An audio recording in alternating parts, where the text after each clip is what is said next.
name is Deborah. Welcome to my channel. So, if you watched my previous video, I told you guys that I was going to be sharing my COVID-19 experience. In this video, I'm going to be telling you guys about the symptoms I experienced before testing positive for COVID, the aftermath, some of the things that I'm still struggling with as of now, and the little one or two things that I did to boost my immune system whilst being positive. I did not go to hospital. For the 14 days of my quarantine, I was at home. For the most part of this video, I'm going to be looking down at my phone, reading things out, simply because I suffered a bit of short-term memory loss whilst being positive. So I have asked a good friend of mine who was kind enough to send me a drop-down list of things that he noticed that I experienced at the time. So I'll be reading some of those for you guys. But for now, I'm just going to talk from the little that I remember. Okay? So I tested positive on the 4th of May 2020. It was still very much new to a lot of people. I was at work when my test came back positive. My symptoms before testing positive for COVID was headaches, sore throat, and I lost my voice. When I started having all the symptoms, I did not for once think it was COVID. You know now, we Christians, God forbid, plague. The Bible scriptures, and when the plague came in Egypt, God told me, no, my own house, I'm covered with the blood of Jesus. Yeah. All that kind of stuff, I did that. So I didn't even think that it was COVID. Nothing. It just didn't cross my mind. But anyway, I started having the headache was persistent. My voice was gone. My sore throat became so intense that my shoulder was so uncomfortable.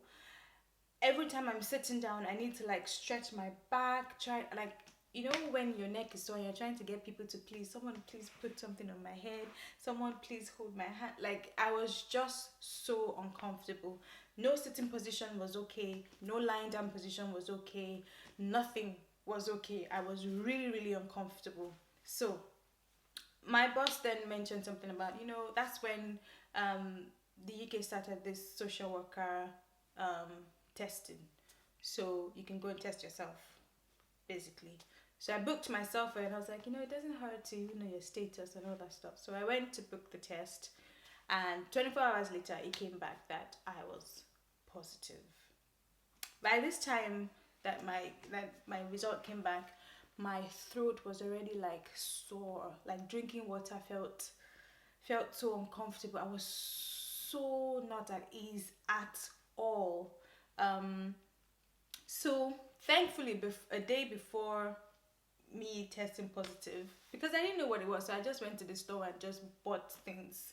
I bought lemon sip, all that kind of stuff that had been recommended at the time to boost your immune system. Remember those times everyone was saying different things: take this, take vitamin C, take that, take this.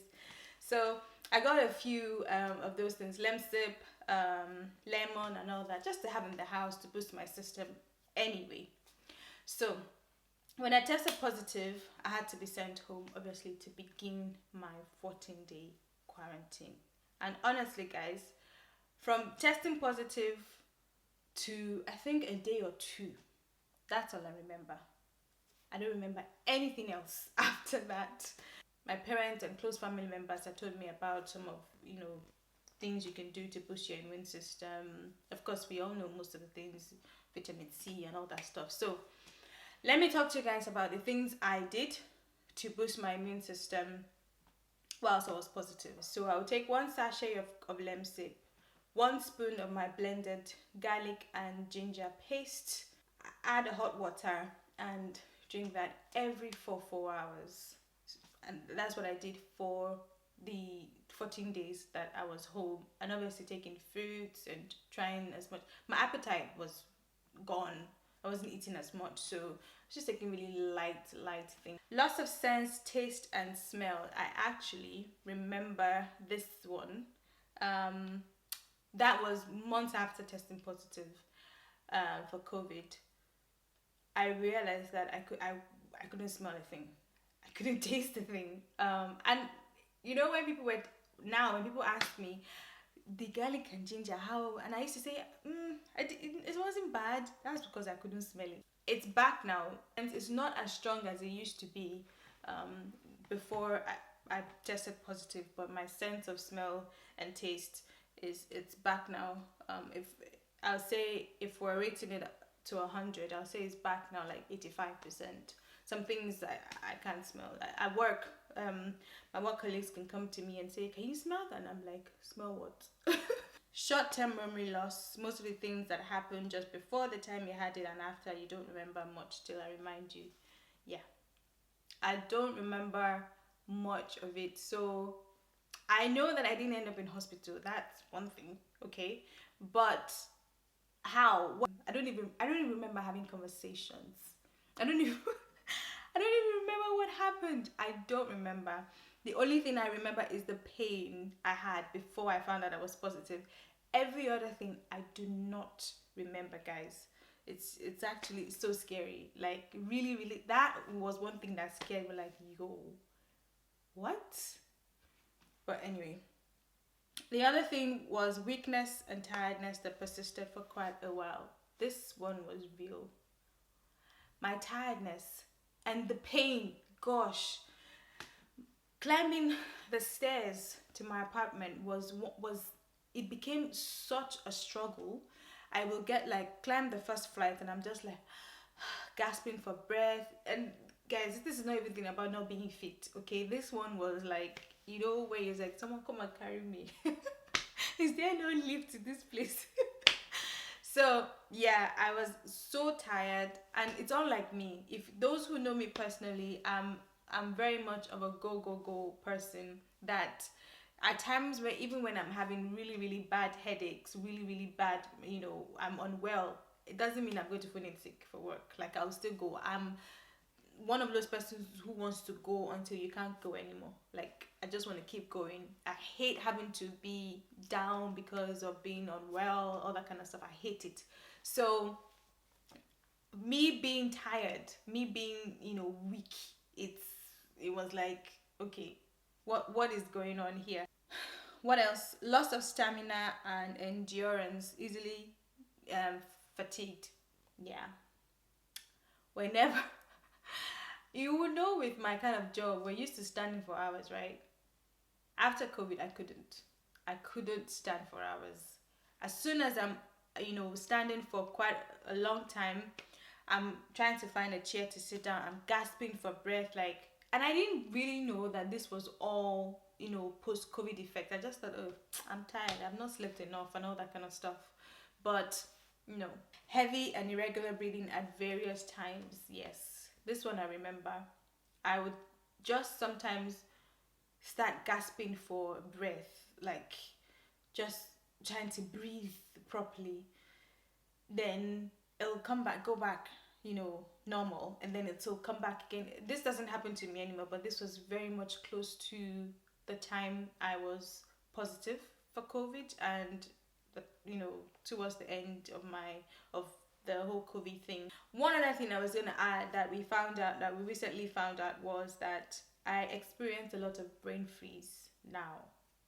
It's a lot better because now that I'm aware of it, I've started doing things to help me with that. So what I mean by brain freezes is little things like when I'm having a conversation and I'm trying to pronounce, say, like a phone. That word phone will not come to my mind at all. At all. Sometimes you have a brain freeze and then after like 2 seconds, 3 seconds, 5 seconds, it comes back to you. Mine won't come back at all until someone actually reminds me that it's a phone. So, and it's always silly things like table, pen, and you're like, what the hell is wrong with me? Until I started having conversations with my work colleagues who also had it, and they said yes, that they can't remember some words, like my brain forgot English. Honestly, it's so bad. I've started doing things to help me with that. Part of the reasons why I also started a YouTube channel, because then I'm able to, keep the brain a lot more active, because me on a regular, I'm just, chilling, watching something. Oh my gosh, I'm laughing, but COVID is not one thing. It's not something that you want to joke about. It's real. And to think that my own experience with COVID is still somewhat mild with some people. I mean, people who died of this disease. Well, virus. Like, I nursed people who died. I still hear people who still downplay COVID at this time. Like, we've had a full year of no activity whatsoever because of COVID, and people still downplay it. Please don't. Especially for respect for people who have had it. Not for me, it's okay, but for people who actually died because of this virus. Don't, like, the rules the government are putting down for, restrictions, please adhere to them. Can I hear your views about the vaccine? Because as much as I've had it, that vaccine thing, I'm like, wait, it's something I really need to think about because I don't know. I mean, there's no. Let's trust the system. I know and I hope that they've actually gotten it right, but I'm like, okay, like, you guys go and have it first. Yeah, that's it with my COVID experience, guys. Please like and share this video. If you have someone who is positive presently, just be there for them. It's a virus that we don't know how it's going. Just because it's affected me this way doesn't mean it's going to affect you, the other person, that way. So just be there and check on them, check on your friends, check on your family. 2020 is one year that I've learned that we all we have, and let's be there for each other. Let's show love to one another. Let's care for one another. Let's reach out to one another. It's something that I've had to, actively, intentionally work on. That's it. Thank you so much for watching this video. I hope that this has given you a bit of a knowledge of COVID, just in case you don't. I'm sure most of us already have an idea of COVID now anyway, but just in case you don't know, I hope this has.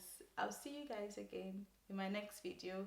Please don't forget to like, share and comment, and I'll see you guys again.